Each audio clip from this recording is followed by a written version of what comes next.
एक बार फिर से सबको जय मसीह की। प्रभु की हजूरी में आप सबका स्वागत करते हैं। प्रभु को धन्यवाद देते हैं कि प्रभु ने हमें आज का ये मौका दिया कि हम उसकी हजूरी में आ सके, उसके वचन को सीख सकें। जब हम बाइबल में कुछ भी चीज़ को पढ़ते हैं, किसी वचन को पढ़ते हैं या किसी भी टॉपिक को लेके चलते हैं, अगर आपने स्टार्टिंग से लेके एंड तक बाइबल पढ़ी है तो उसमें एक चीज़ ऐसी है जिसका जिक्र बहुत बार आया है, ठीक है, और हमें वहाँ पे जाना भी बहुत अच्छा लगता है। आपने पहाड़ों का नाम सुना है? बाइबल में बहुत सारे पहाड़ों का वर्णन किया गया है, बहुत सारे पहाड़ों के बारे में लिखा गया है। आप में से कितने लोग हैं जो बाइबल में माउंटेन्स को जानते हैं कि बाइबल में कितने पर्वतों के बारे में लिखा गया है? अगर किसी को कोई नाम याद हो तो कोई बता सकता है?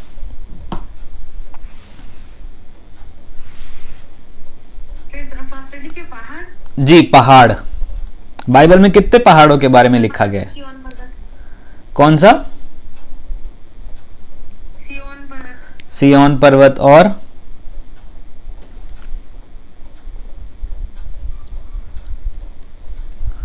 बताओ बताओ, और कुछ बताओ।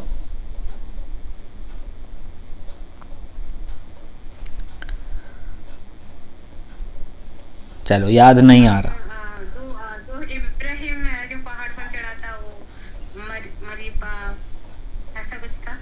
ठीक है, मरीबा। और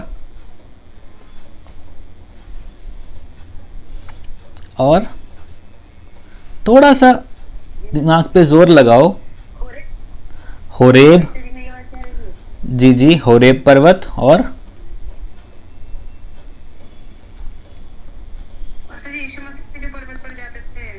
क्या नाम था उसका?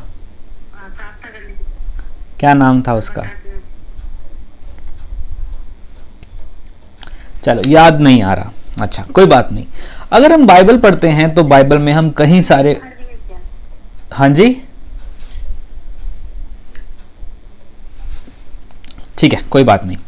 जब हम बाइबल पढ़ते हैं तो बाइबल में हम कई सारे पर्वतों के नाम पढ़ते हैं, जैसे कि माउंट सिनाई, सिनाई पर्वत, होरेब पर्वत, अरारत पर्वत, गोलगोथा, क्वांतानीमा, और आपका जो है आरबेल है, और सिय्योन है, और भी बहुत सारे पर्वत हैं जिसके बारे में बाइबल बात करती है।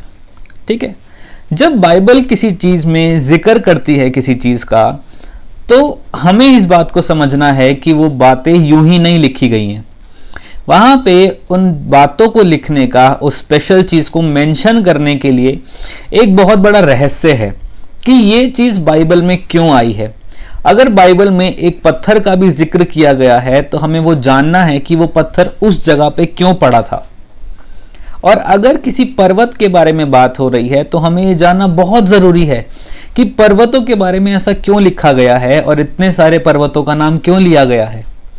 जो काम प्रभु ने, जो काम परमेश्वर ने पर्वत के ऊपर करे, वो प्रभु जमीन पर भी तो कर सकता था, लेकिन उनको पर्वतों के ऊपर जाके करना क्या जरूरी था ऐसा? क्या आपने कभी सोचा इस बात को कि जो काम परमेश्वर पर्वत के ऊपर जाके कर रहा है वो जमीन पर भी तो कर सकता था? अब जैसे एक आप सपोज करो, परमेश्वर ने मूसा को जलती झाड़ी में दर्शन दिया, ठीक है, वो भी पर्वत के ऊपर हो रहा था काम। वो काम जमीन पे भी तो हो सकता था। पर्वत पे ही जाना उसके लिए क्यों जरूरी हुआ? जंगल में हो सकता था, समतल भूमि पे हो सकता था, रेगिस्तान में हो सकता था, लेकिन पर्वत पे जाके ये काम करना क्यों जरूरी हो गया?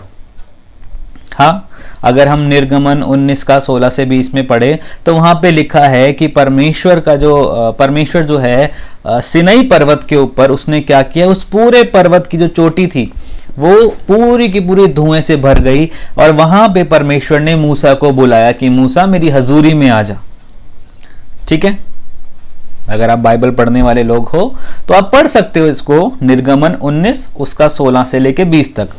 वहां ऐसा लिखा है, Lord came on the mount of Sinai and mount was filled with smoke and Lord called Moses. परमेश्वर ने उस जगह को पूरा का पूरा जो है उस धुएं से भर दिया था, और वहां पे परमेश्वर ने मूसा को आवाज लगाई कि मूसा मेरी उपस्थिति में आ जा। अब ये काम पर्वत पे हो रहा है, और जब पर्वत पे ये काम हो रहा है तो उसके साथ एक चीज और हुई कि वहां पे वो जगह पूरी की पूरी जो है धुएं से भर गई। धुआं कैसे आया? आग तो जल नहीं रही थी, धुआं कैसे आया वहां पे? ये बड़ा सोचने वाली बात है कि वहां पे नहीं लिखा कि वहां पे कोई आग जल रही थी, तो वो पूरा का पूरा जो पर्वत है वो धुएं से कैसे भर जाता था अपने आप? जब परमेश्वर मूसा को बुलाता था, कैसे धुआं वहां पे आ जाता था? ये बहुत ज्यादा सोचने वाली बात है। अगर हम पुराने नियम में धुएं की बात करते हैं तो धुआं एक बहुत इंपॉर्टेंट एस्पेक्ट है टैबरनेकल ऑफ मोसेस में। मूसा का जो मिलाप वाला तंबू था, उसका जो अति पवित्र स्थान था, वहां के लिए ऐसा लिखा गया है कि वहां पे धुआं भरा रहना होता था। वो खाली स्पेस नहीं रह सकते थे, उसके अंदर धुआं होना ही चाहिए था। क्यों? क्योंकि जो धुआं है वो इस बात को दर्शाता है कि परमेश्वर का आत्मा उस जगह में वास करता है। समझ पा रहे हो? तो धुएं को हम यहां कैसे देखते हैं? परमेश्वर की आत्मा के रूप में। और साथ ही साथ जब परमेश्वर अपने इस्राएली लोगों को लेके चला तो वहां पे लिखा है कि वो रात दिन के समय बादल का खंबा बन जाता था। ठीक है ना? तो बादल धुआं एक जैसी चीज है, ठीक है, दिखने में दोनों एक जैसे लगते हैं। तो वहां पे भी हम देख सकते हैं कि धुएं का जिक्र आया है। ठीक है, अब उससे थोड़ा सा अगर हम पहले आए तो वही बात जो मैंने अभी आपको बताई कि निर्गमन 3 का 1 से 2 में ऐसा लिखा है कि जब पहली बार परमेश्वर का आमना सामना मूसा के साथ हुआ तो कैसे हुआ था? परमेश्वर ने मूसा को जलती झाड़ी के रूप में बुलाया था। कहां पे? होरेब पर्वत के ऊपर। अभी तक सिनाई की बात चल रही थी, अब बात आ गई होरेब की। ठीक है, वहां पर भी परमेश्वर ने क्या किया? पर्वत के ऊपर बुलाया। पर्वत में ऐसा क्या बसा है परमेश्वर का जो प्रभु बार बार पर्वत पे बुला लेता है अपने लोगों को? जब परमेश्वर ने मूसा के हाथों इजरायली लोगों को निकलवाया तो परमेश्वर उसको एक हिदायत देता था कि मूसा पर्वत पे आ जा, और मूसा 40-40 दिन जो है पर्वत के ऊपर उपवास करता था, परमेश्वर की हजूरी में रहता था। और एक बात मूसा ने परमेश्वर को बोला, प्रभु मैं तुझे देखना चाहता हूं। ठीक है, प्रभु मैं तुझे देखना चाहता हूं। तो परमेश्वर ने उसे एक बात को बोला कि तू मेरा फ्रंट नहीं देख सकता, तू सामने से मुझे नहीं देख सकता, लेकिन मैं तुझे अपनी पीठ की परछाई जरूर दिखाऊंगा। वो भी कहां पे हुआ? जब वो पर्वत के ऊपर था। ठीक है, हर चीज पर्वत से क्यों जुड़ी हुई है? ऐसा क्या है पर्वतों में? अगर हम पर्वत की बात करते हैं तो बाइबल बहुत क्लियर है पर्वत को लेके। वो ये है कि जब जितने भी स्पिरिचुअल एनकाउंटर्स हुए हैं लोगों के, वो सारे पर्वतों के ऊपर हुए हैं। ठीक है, ठीक है, ओके, सॉरी। तो जब भी हम पर्वत की बात करते हैं तो परमेश्वर का जब अब्राहम से आमना सामना हुआ वो भी पर्वत के ऊपर हुआ। ठीक है जी, जब परमेश्वर ने अब्राहम को अपने बेटे आइजैक को सैक्रिफाइस करने के लिए बुलाया तब भी पर्वत के ऊपर बुलाया। जब परमेश्वर ने मूसा को 10 आज्ञाएं दी तब भी क्या था? वो पर्वत के ऊपर था। जब यीशु मसीह ने अपनी मिनिस्ट्री स्टार्ट करी तब भी वो पर्वत के ऊपर था नए नियम में। और पर्वत एक और चीज को दिखाता है जो है स्टेबिलिटी। आप चाह के भी पर्वत को उखाड़ नहीं सकते, और आपके रख देने से पर्वत नहीं बन जाएगा, है ना? पर्वत जैसा है वैसा अटल रहेगा तब तक जब तक कोई नेचुरल कैलामिटी उसके ऊपर नहीं आ जाती है। तो जो पर्वत है वो दिखाता है स्टेबिलिटी को, कि आपको बाइबल में अगर स्टेबल होना है तो एक पर्वत के समान स्टेबल रहना है आपको। ठीक है जी, अब बात करते हैं बाइबल में जो बड़े बड़े इवेंट्स हुए यीशु मसीह की लाइफ में जो कि पर्वत से जुड़े हुए हैं। ठीक है, जब यीशु मसीह ने अपने चेलों को अपॉइंट किया मरकुस 3:13 में, वो भी पहाड़ के ऊपर था। जब यीशु मसीह ने मत्ती 5:6-7 में पहाड़ी उपदेश दिया तब भी वो पहाड़ के ऊपर थे। जब यीशु मसीह शैतान के द्वारा सताया गया तब भी वो एक पर्वत के ऊपर था। उस पर्वत का नाम है माउंट क्वारंटीनिया। अगर आप चाहें तो मत्ती 4:8 में इसको पढ़ सकते हैं। और पर्वत के ऊपर ही यीशु मसीह ने बहुत सारे रोगियों को चंगा किया। और एक जगह ऐसी है माउंट आरबेल करके, जहां पे यीशु मसीह ने अपने चेलों को नियुक्त किया। ठीक है, हर मेजर काम पहाड़ से जुड़ा हुआ है। क्यों पहाड़ इस बात पे जोर दे रहे हैं? क्यों पहाड़ों का जिक्र आ रहा है? अगर हम अपनी जिंदगी की बात करें तो बहुत सी बार हम कहते हैं कि हमारी जिंदगी में जो चुनौतियां हैं, हमारी जिंदगी में जो डिफिकल्टीज हैं, वो एक पहाड़ के रूप में है हमारे पास। हम उनको पार नहीं कर पा रहे हैं, वो जहां की हैं वहां स्थिर हुई पड़ी हैं, और हम इनको कैसे पार करें प्रभु, कैसे उनके पार जाएं, हमें समझ में नहीं आ रहा। और बहुत सी बार हम इसी कश्मकश में रहते हैं कि प्रभु ये पहाड़ कैसे हटेगा। फिर हमें एक गाना याद आता है, ये पहाड़ टल जाएगा तेरी आत्मा के द्वारा। लेकिन बाइबल में तो पहाड़ लिखा गया है कि पहाड़ वहां पे होने जरूरी है, पहाड़ बहुत स्टेबल होते हैं। क्या आपको लगता है कि आपकी जिंदगी की जितनी भी परेशानियां हैं, जितने भी दुख हैं, जितने भी सर्कमस्टांसेस हैं, वो पहाड़ की तरह स्टेबल हैं, वो हटने के नहीं है? जरा सोचो इस बात को। एक ना बहुत अच्छी कहावत है, एक शख्स ने बोला कि एक ऐसी बात मुझे बोल जिसको सुन के मैं खुश भी हो जाऊं और जिसको सुन के मैं उदास भी हो जाऊं। तो सामने वाले व्यक्ति ने बोला, ये वक्त टल जाएगा, है ना, ये वक्त टल जाएगा। अगर अच्छा चल रहा तो बुरा आ जाएगा, बुरा चल रहा तो अच्छा आ जाएगा, है ना। लेकिन पहाड़ों के लिए अगर हम देखें तो अपनी जिंदगी में हम बहुत सी बार देखते हैं कि हमारी सिचुएशंस पहाड़ की तरह खड़ी हैं, ये क्यों नहीं टल रही हैं? प्रभु का वचन कहता है कि अगर तू राई के दाने के समान विश्वास करे और पहाड़ को बोले कि वो क्या करे, समुद्र में जाके गिर जाए, तो वैसा ही हो जाएगा। क्यों लिखा गया है? पहाड़ पे ऐसा क्या होता है? आप पहाड़ दूर से देख सकते हो? आपको कितनी दूर से पहाड़ दिख सकते हैं? मैं अभी जब पीछे पंजाब गया था तो पंजाब में चंडीगढ़ से अगर हम देखें तो पहाड़ दिखने शुरू हो जाते हैं, है ना। पटियाला ऊपर की साइड जाओ तो पहाड़ दिखने शुरू हो जाते हैं। तो हम बहुत दूर से पहाड़ों को देख सकते हैं। और पहाड़ ही एकमात्र ऐसी जगह है जो जमीन पे सबसे ऊंचा पॉइंट होता है, ठीक है। जमीन पे सबसे ऊंचा अगर कुछ है तो वो पहाड़ है, पहाड़ से ऊंचा कुछ नहीं है। और एक बात, स्वर्ग से अगर सबसे पास कुछ है तो वो भी पहाड़ ही है। समझ पा रहे हो मेरी बात को? जमीन का सबसे ऊंचा पॉइंट पहाड़, और अगर हम इस संसार के ऊपर स्वर्ग जो है, स्वर्ग के सबसे पास कुछ है तो वो क्या है? पहाड़।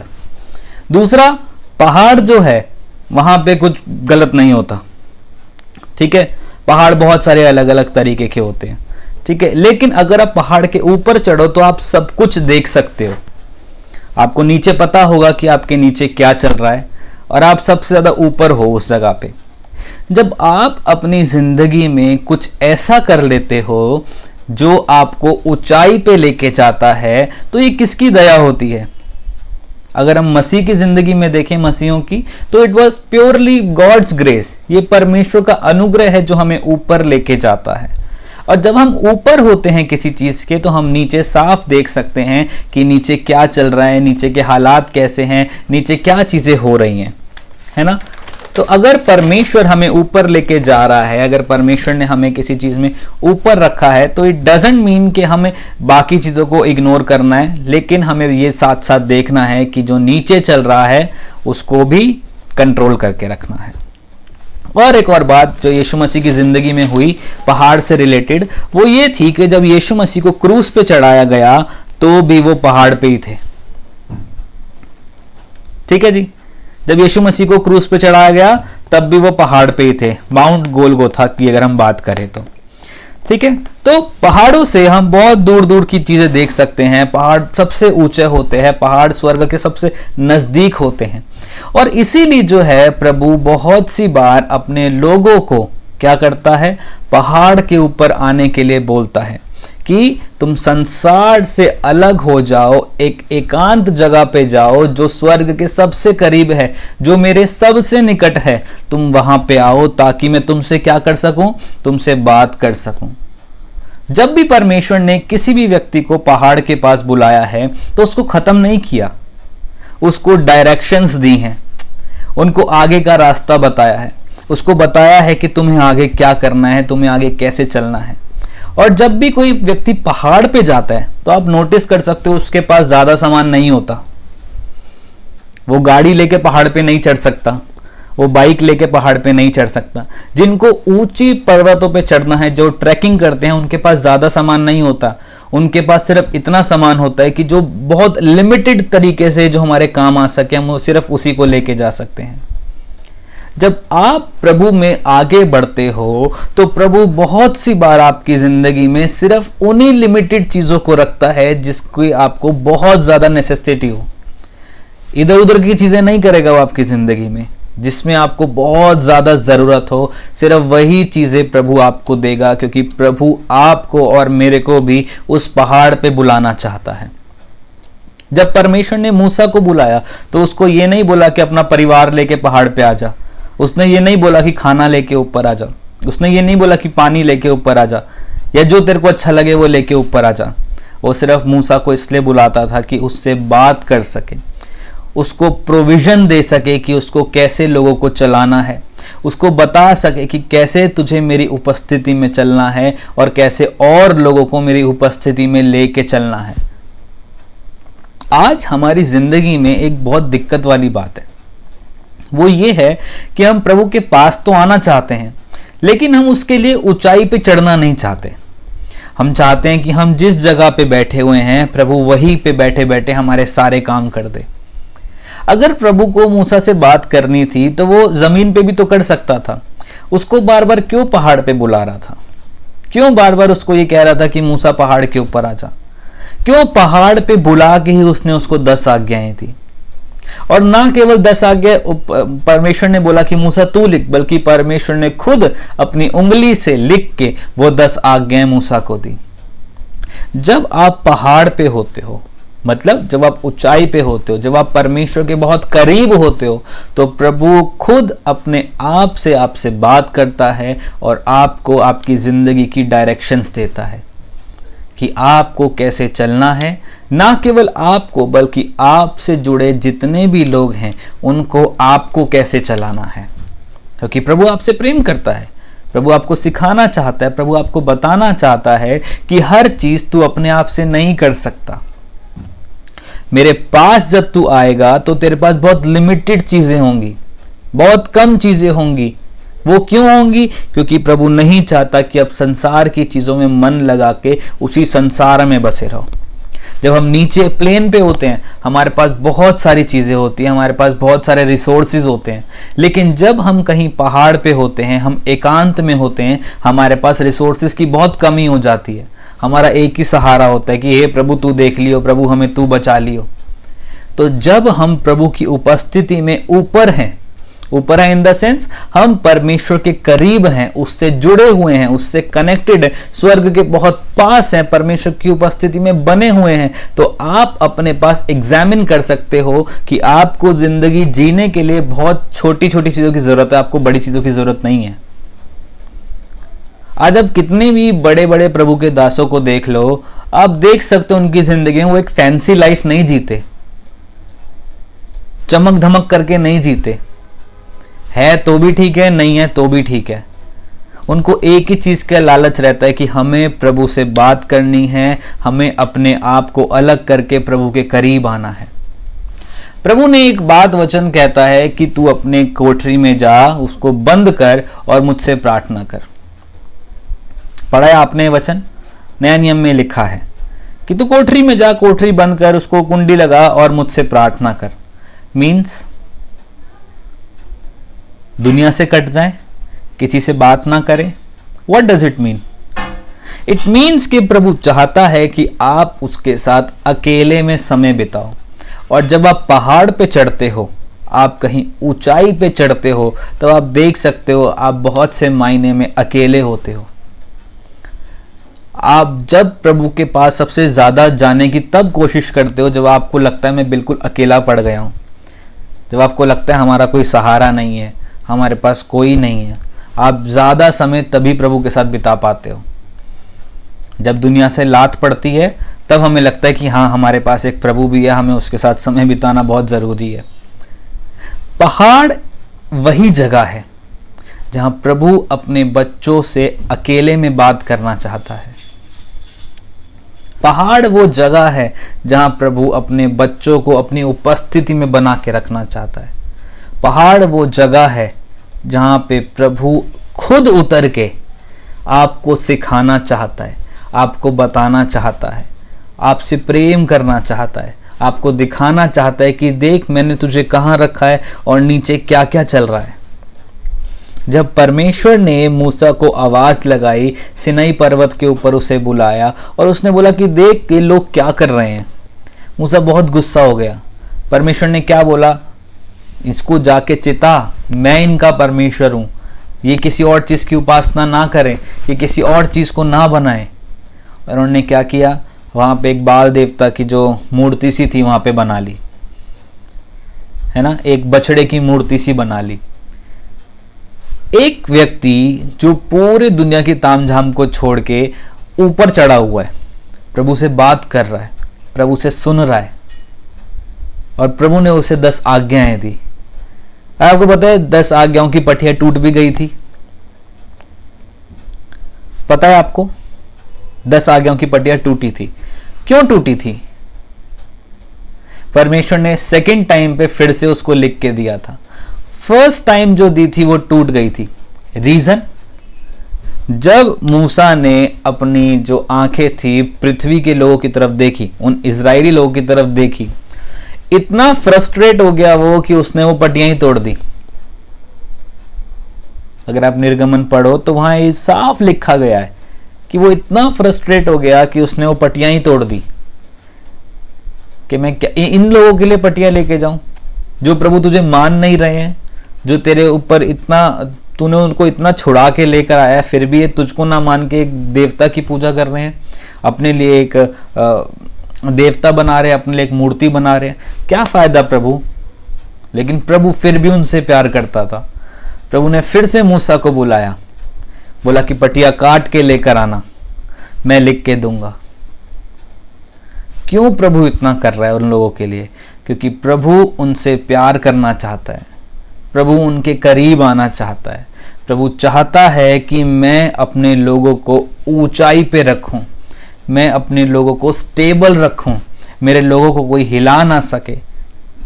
और एक बात और, जैसे हमने बात करी पर्वतों की कि पर्वत बहुत स्टेबल होते हैं, माउंटेन्स बहुत स्टेबल होते हैं, उनको आप धक्का मार के हिला नहीं सकते, ठीक है। आप इनको कोई नहीं उनको हिला सकता अगर प्रभु ना चाहे तो, ठीक है। और उनका जो हेड होता है, जो टॉप होता है, वो हमेशा, जब बाइबल अगर हम पढ़ें तो जब जब प्रभु ने किसी को आवाज लगाई है, वो बंदा ऊपर गया है, तो वहां पे स्मोक होता था, धुआं होता था, जैसे हमने पहले बात करी, ठीक है। धुआं टॉप पे क्यों होता था? नीचे क्यों नहीं होता था? या मिडल में क्यों नहीं होता था? पीछे की साइड क्यों नहीं होता था? ऊपर सबको दिख रहा होता था कि धुआं है वहां पे। क्यों? और धुएं में प्रभु का प्रेजेंस रहता था। क्यों? अगर प्रभु अपने लोगों को एक माउंटेन की तरह स्टेबल बनाना चाहता है, तो प्रभु साथ ही साथ ये दिखा भी रहा है कि उनके हेड में, उनके टॉप पे मेरा आत्मा रहना चाहिए। मीन्स प्रभु को अगर एक क्राउन की तरह पहन के रखोगे, प्रभु की प्रेजेंस को हमेशा इस बात को चिताते रहोगे अपने आप को कि मेरे ऊपर प्रभु का आत्मा है, मेरे ऊपर प्रभु की प्रेजेंस रहती है, तो आप पाप करने से डरोगे, आप पाप करने से दूर भागोगे, आपको गलत काम करना अच्छा नहीं लगेगा। कब? जब प्रभु का प्रेजेंस आपके ऊपर रहेगा। और वहां पे सिंपली ये बात दिखा रहा है कि अगर आप प्रभु की प्रेजेंस में चढ़ना चाहते हो, अगर आप प्रभु की प्रेजेंस में आना चाहते हो, तो आपको कुछ चीजों को छोड़ना पड़ेगा। उस लाइफस्टाइल को छोड़ना पड़ेगा जो आपको कंफर्ट में लेके जाता है, उस लाइफस्टाइल को छोड़ना पड़ेगा जो आपको बहुत सिंपली जीने का सिखाता है। प्रभु का कोई भी, अगर हम बाइबल पढ़े तो कोई भी किसी भी इंसान ने कंफर्टेबल लाइफ नहीं जी है। दाऊद की जिंदगी में इतने उतार चढ़ाव थे, अयूब की जिंदगी में, अब्राहम की जिंदगी में, और कोई भी आप परमेश्वर का व्यक्ति देख लो पूरी बाइबल में, सबकी जिंदगी में इतने उतार चढ़ाव थे। लेकिन कभी भी किसी ने यह नहीं बोला कि हम प्रभु को छोड़ना चाहते हैं। क्यों? सबको पता था कि हमारे ऊपर प्रभु का आत्मा वास करता है। और हमें चलना है तो कैसे चलना है? जैसे प्रभु हमें लेके चलना चाहता है। और ये कब होगा? जब हम इस बात को समझेंगे कि हमें अपने इस कंफर्टेबल लाइफस्टाइल को छोड़ना है। पहाड़ के ऊपर चढ़ना आसान नहीं होता। मूसा कैसे पहाड़ के ऊपर चढ़ता होगा मैं नहीं जानता, ना मैं बता सकता हूं कि मूसा कैसे पहाड़ के ऊपर चढ़ता होगा। लेकिन एक बात सोचने वाली है कि अगर वो ऊपर चढ़ रहा है, पहाड़ के ऊपर ज्यादा रिसोर्सेज नहीं होते, पहाड़ के ऊपर ज्यादा खाना नहीं मिलता, क्योंकि पहाड़ पत्थरों से बने होते हैं। वहां पानी कैसे आएगा नहीं पता, खाना कैसे मिलेगा नहीं पता। और मूसा 40-40 दिन उपवास में वहां रहता था। क्या उसको भूख नहीं लगती थी? आप में से कितने जिन्होंने 40 दिन उपवास किए? मैं हाथ नहीं उठाऊंगा, मैं नहीं करा, मैं नहीं करता। 40 दिन क्या आपको भूख नहीं लगती है अगर आपने करे हैं तो? मैं पीछे भी 3 दिन की फास्टिंग थी, मैं तीनों दिन फास्टिंग रखी और चौथे दिन मैंने भरपेट बिरयानी खाई और कोरमा खाया और जो मिला सब खाया। 3 दिन में मेरी हालत ऐसी हो गई कि अब दे दो मुझे, अब कुछ चाहिए। और उन 3 दिनों में जब भूख लगी तो क्या हुआ, जब बड़ा और भूख लगती थी, मैगी की खुशबू आ रही है, साथ वाले घर में कुछ बन रहा है वहां की खुशबू आ रही है, तो एक मन होता था कि थोड़ा सा खा ही लेते हैं, प्रभु इतना तो दया कर दे हमारे ऊपर। हाँ, लेकिन वो 40 दिन वो बंदा भूखा है और प्रभु की उपस्थिति में, और चिड़चिड़ा नहीं रहा है, कुड़कुड़ा नहीं रहा है कि प्रभु क्या तो मुझे भूखा रखना चाहता है। नीचे जो हो रहा है उसको भूल जाओ, अभी ऊपर वाले की बात करते हैं, जो मूसा ऊपर चढ़ा हुआ है। उसकी जिंदगी में क्या चल रहा है उसको कोई परवाह नहीं है। प्रभु और मूसा, प्रभु और मूसा, प्रभु और मूसा, ये दोनों एक दूसरे में इतने खो गए थे कि ना तो मूसा को भूख लग रही है, ना मूसा को प्यास लग रही है, ना मूसा को नीचे का कुछ देखना है। मूसा को सिर्फ एक ही चीज थी कि प्रभु तू मुझसे दूर नहीं होना चाहिए, तू अपने लोगों को यहां तक लेकर आया है, प्रभु आगे भी तू इनको पहुंचा, मुझे कैसे इनको चलाना है मुझे सिखा, मैं कैसे इनको चला सकूं मुझे सिखा। आज आप में और मुझ में कितने लोग ऐसे हैं जो ऐसे प्रार्थना करते हैं कि प्रभु हम तेरी प्रेजेंस में बैठे और खो जाएं, हमें पता ना चले हम कहाँ हैं। आपको छोटी सी गवाही देता हूं, कोई बड़ाई नहीं कर रहा मैं अपनी, लेकिन अभी बीते दिनों में सैटरडे की बात कर रहा हूं, मैं कुछ चीज को लेके बहुत खुश था। आपको लगा परेशान? नहीं, मैं परेशान नहीं रहता। मैं हमारी सैटरडे की मीटिंग हुई और सैटरडे की मीटिंग का एक वर्ड था, बहुत ब्लेसेड वचन था वो, और मैं उसको जब वचन देकर आया तो मैंने उसको अपनी ज़िंदगी में लिया और मैं बहुत खुश था कि प्रभु ये वर्ड अमेजिंग है, प्रभु ये वर्ड बहुत ज़बरदस्त वर्ड था, इसको मैं अपनी ज़िंदगी में अपनाऊंगा और आने वाले दिनों में आपको भी सिखाऊंगा। तो जब उस वर्ड को मैं लेकर आया मैं बहुत खुश था। मैं रात को प्रार्थना करने बैठा, अपनी छोटी सी प्रार्थना करी और मैंने प्रभु को बोला, प्रभु जब तक तू मुझे बताएगा नहीं मैं इस प्रार्थना से हिलने वाला नहीं, मैं कुछ नहीं बोलूँगा प्रभु, जब तक तू मुझे नेक्स्ट स्टेप नहीं बताएगा मैं नहीं हिलने वाला। मैं बैठा रहा और मैं कितनी देर तक बैठा रहा मुझे सच में नहीं पता। एंड संडे को क्या हुआ कि हमारे चर्च में एक लेडी आई और उसने ऐसी अद्भुत गवाहियाँ दी। उसने बोला कि ब्रदर जब आप खड़े हुए तो मुझे लग रहा था आपको देख के कि आप में कुछ और ही चीज़ काम कर रही है। मतलब जैसे ही आपने वर्शिप करना स्टार्ट किया, जैसे ही आपने कीबोर्ड पकड़ा, आपको देखते ही देखते मैं आंसुओं में आ गई। और मैंने प्रभु का वहीं पे धन्यवाद किया कि मैंने कहा प्रभु ये तू है। जब मैंने तेरी प्रेजेंस को ऑनर दिया कि प्रभु जब तक तू ये काम मेरी ज़िंदगी में नहीं करेगा मैं नहीं उठूंगा, और मैं उठा भी नहीं, मैं वहीं पे बैठा रहा, तकिया लगाया पीछे और बैठा रहा। प्रभु मुझसे बात कर, कुछ नहीं बोल रहा, ना अन्य भाषा की प्रार्थना कर रहा हूँ, ना वर्शिप कर रहा हूँ, कुछ नहीं बोल रहा। प्रभु जब तक तू नहीं करेगा मैं आगे बढ़ने वाला नहीं हूँ।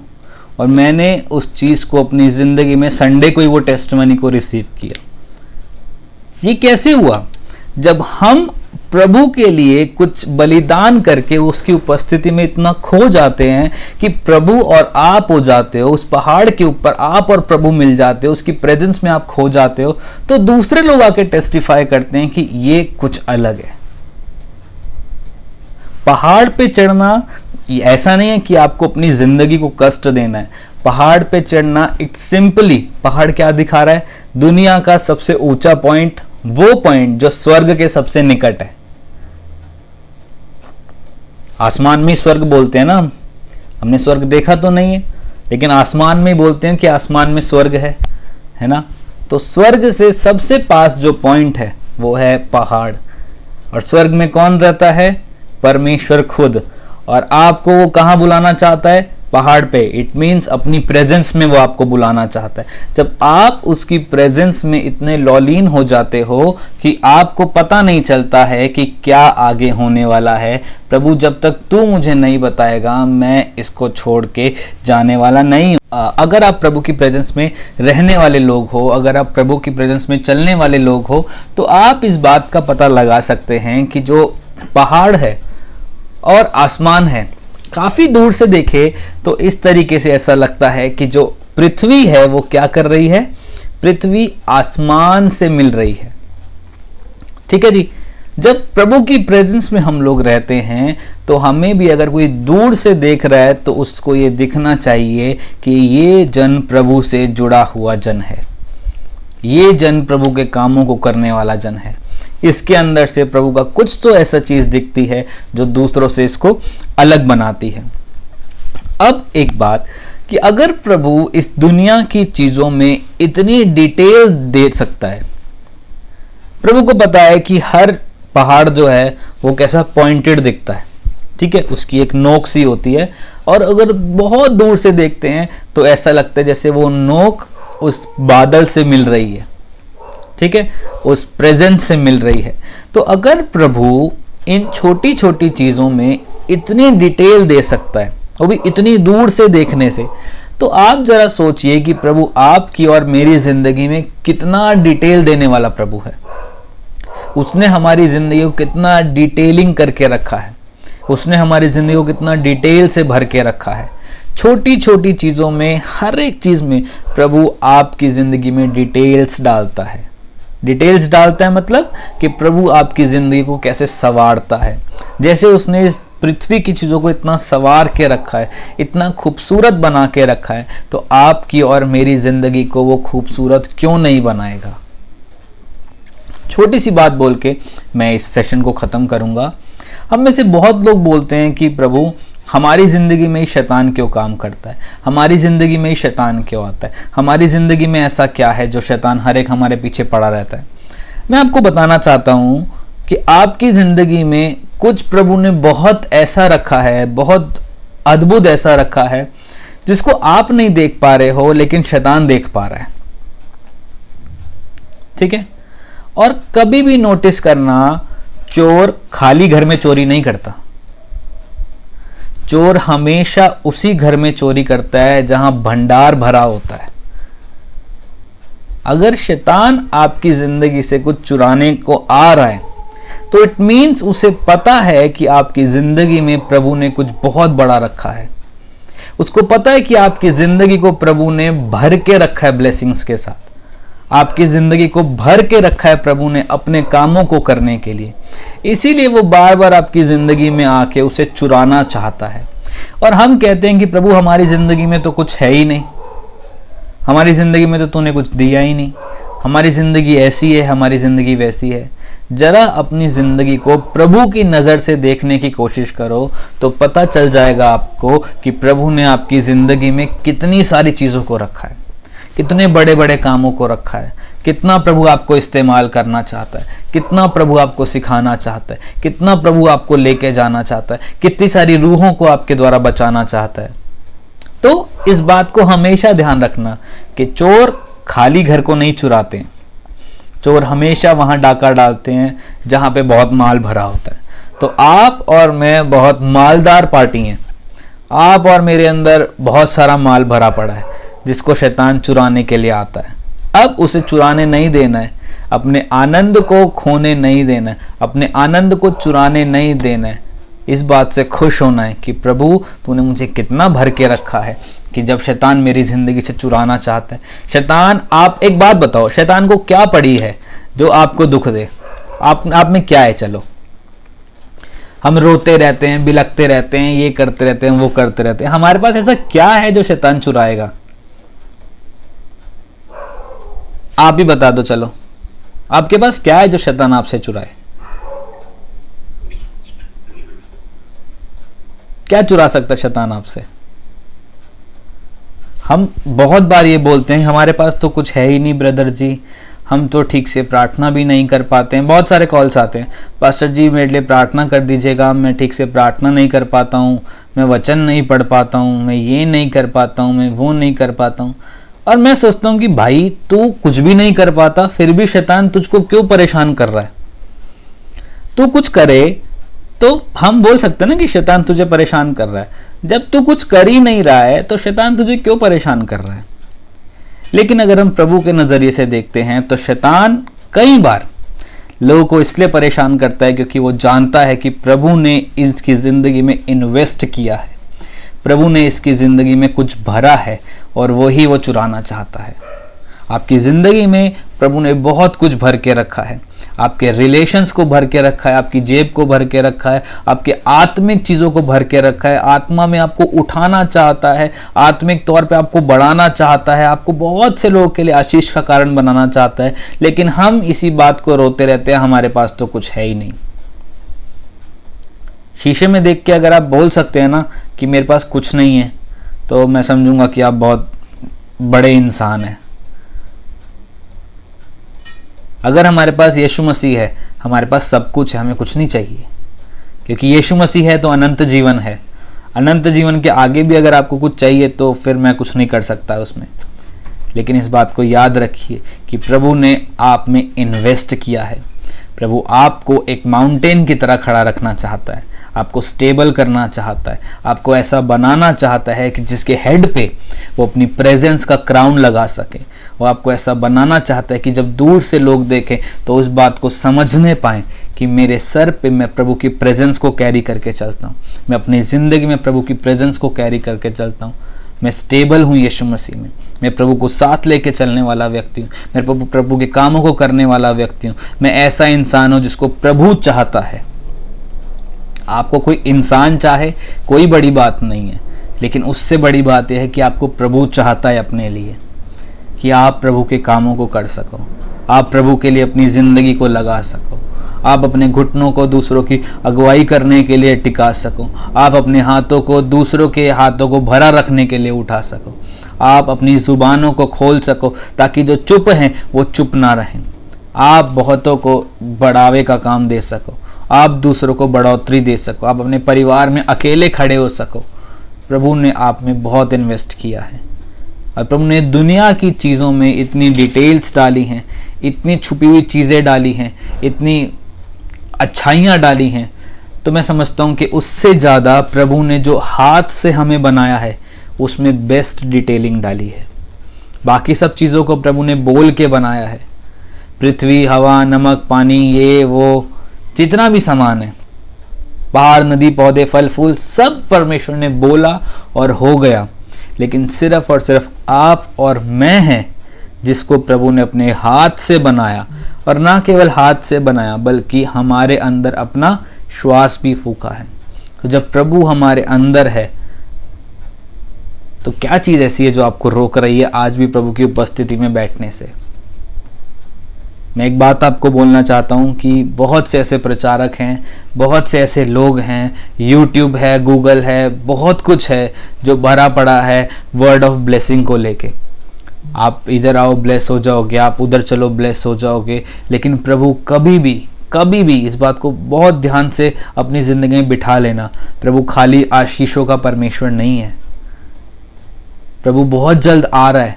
वो इस बात पे आपको लेके नहीं जाएगा कि आपके पास कितनी ब्लेसिंग है, वो इस बात से आपको लेके जाएगा कि आपका रिश्ता मेरे साथ कैसा है। अगर वो मेरे को भी लेने आ रहा है तो वो सबसे पहली चीज़ यही देखेगा। उसका वचन कहता है कि उसका न्याय उसी के लोगों से शुरू होगा और न्याय में हम लोग पहले खड़े होंगे। और प्रभु मुझसे अगर पूछे कि क्या तू खाली ब्लेसिंग्स का प्रचार कर रहा है, तू खाली यही बोल रहा है तुम ब्लेस हो जाओगे, तुम्हारे घर ब्लेस हो जाएंगे, तुम्हें गाड़ी मिल जाएगी, बंगला मिल जाएगा, वो बहुत दे रहे हैं, बाहर वाले बहुत दे रहे हैं। लेकिन तूने क्या प्रचार किया, तूने क्या बोला। प्रभु का राज्य ब्लेसिंग्स नहीं है, प्रभु का राज्य ना कभी ब्लेसिंग्स था। बाइबल में आप पढ़ के देख लो, प्रभु खाली ब्लेस करने नहीं आया है। बाइबल में वो सिर्फ एक ही काम को करने आया है, अपने रिश्ते को प्रभु के साथ मिलाने आया है।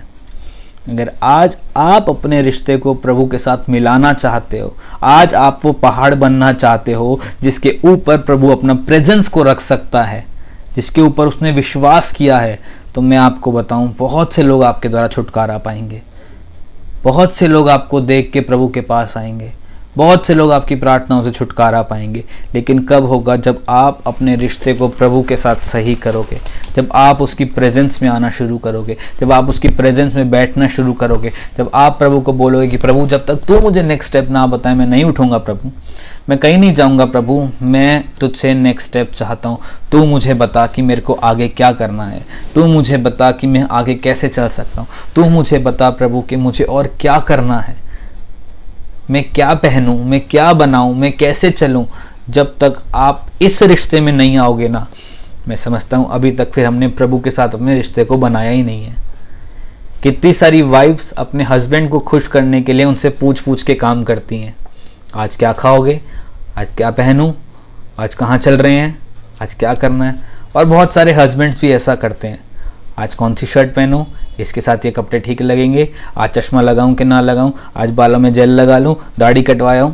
बहुत अच्छी बात है, आपका एक रिश्ता है उसके साथ, वैसा ही रिश्ता प्रभु चाहता है आपके साथ कि आप उससे पूछो प्रभु आज मैं तेरे लिए क्या करूं, आज मेरे को लेके चल प्रभु, मैं कहाँ सुसमाचार दूं, आज मुझे बता किसको क्या बोलूं प्रभु जी, आज मुझे बता कि कैसे तेरी उपस्थिति में बैठूं, आज मुझे बता मुझे कौन सा वचन पढ़ना है, आज मुझे बता तू किस में से मुझे रेवलेशन देगा, आज मुझे बता प्रभु कि मैं और क्या करूं तुझे खुश करने के लिए। जब ये वाला आ जाएगा ना, मैं क्या करूं तुझे खुश करने के लिए, इट मीन्स कि आपका रिलेशन प्रभु के साथ ऐसा हो गया कि कोई आपको तोड़ नहीं सकता, कोई आपको हिला नहीं सकता। फिर से उस बात को बोल के मैं ख़त्म करता हूं कि शैतान चोर कभी भी खाली जगहों पे चोरी नहीं करता। आपके पास बहुत कुछ है, आपके अंदर बहुत कुछ प्रभु ने डाला है, उसे खोने मत दीजिए। पहाड़ की तरह बन जाइए, स्टेबल बन जाइए, कोई हिला ना सके आपको। और ऐसी स्टेबिलिटी रखिए कि जिसके ऊपर प्रभु का आत्मा वास कर रहा है, जिसके ऊपर दूर से दिख रहा है कि उधर धुआं है, प्रभु का प्रेजेंस है आपके ऊपर, वो आपकी ज़ुबान से दिखना चाहिए, आपके कैरेक्टर से दिखना चाहिए, आपकी बातों से दिखना चाहिए, आपकी बोली से दिखना चाहिए, आपके हाव भाव से दिखना चाहिए, आप कैसे देख रहे हैं वो भी दिखना चाहिए। प्रभु आज आप में से दिखना चाहिए। हालेलुया। प्रभु हम धन्यवाद करते हैं मेरे परमेश्वर पिता।